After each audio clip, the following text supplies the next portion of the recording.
Okay, just want to check you can see and hear me. Excellent. Okay. Hope you're sitting comfortably.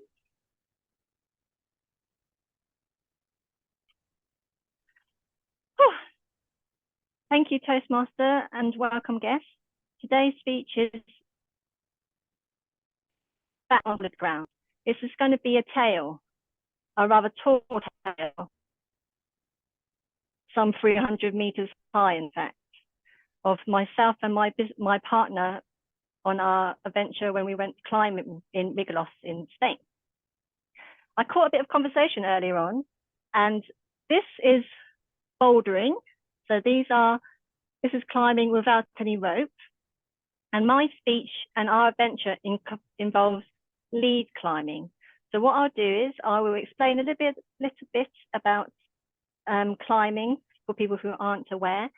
And then I'll give you a quick journey of our ascent and then our descent down a bit of Los Malos. Excuse my pronunciation, born and bred in Portsmouth. So, lead climbing, for those who are unfamiliar, it involves two people and climbing rope. One is attached to the person who's the first one up a rock face, and they will generally have clips that are clipped into a ring that is already on the rock face. So they clip themselves in and climb up a bit more, and then clip themselves into another one that they put into the rock face. And then the second person is involved in making them feel safe by what was called belaying them and being the person who feeds the rope. So if they happen to fall, I will be catching the person in terms of being kind of like a pivot, and therefore they don't fall a big distance. That is very important. And so let me introduce you to Los Malos. Some of you may remember this painting, or photograph rather, in the background on our first virtual meetings. There's two things you need to know. First, this is very high. This is 300 meters. Here, you see the little village in this location, and some of these are 3 stories. If you can't quite see, that's perspective for you. They're tiny compared to the rock face. And the second point is, this is a very popular climbing location. So myself and my partner Mike, for his 30th birthday, we decided to go on an adventure and climb Los Malos. And you'll see that it's quite high. So when you're lead climbing, in the scenarios like this, there are kind of several routes you take a stage at a time before you get to the top.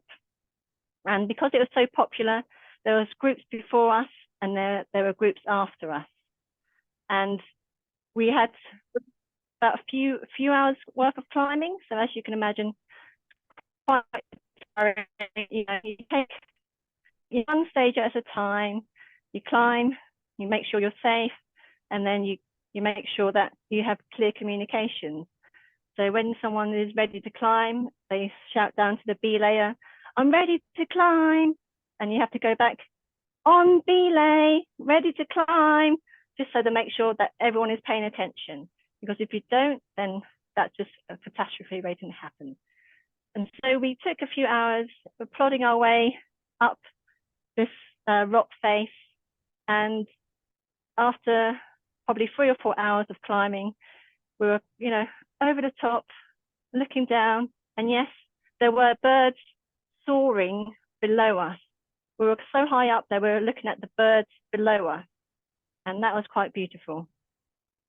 And what my partner didn't tell me at the time, which I'm quite grateful for, is when you're climbing a popular route, rock faces, which are usually quite rough, they can become worn down, worn out because of popularity, and would be called what you would known to be as being a bit polished, which you don't want when you're rock climbing, because that means it's rather slippery. So I'm glad that when we made it to the top, we were all safe and sound. He didn't at all tell me during the course of the climb oh, that was a bit tricky in some places. I almost slipped, because that would have been like, if you almost slipped, how would that be for me? I'm the less experienced climber. But anyway, so we made it to the top. Phew, we were on solid ground, but 300 meters up.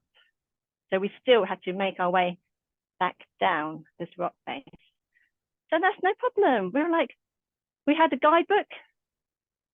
It was in Spanish, and this is pre-smartphone, so there was no translation. We thought, okay, we'll just go over here. I'm sure it's been like, you know, we were expecting signposts. Right. Rock face. Let's go over there.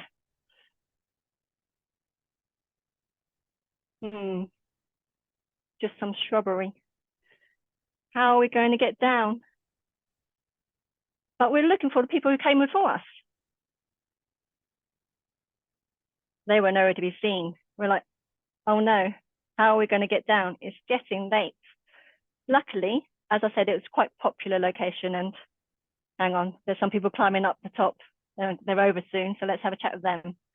So we banded together and we thought, okay, we'll work our way down together. So, you know, working our way this way, making myself like slowly, making sure I'm stepping in the right locations.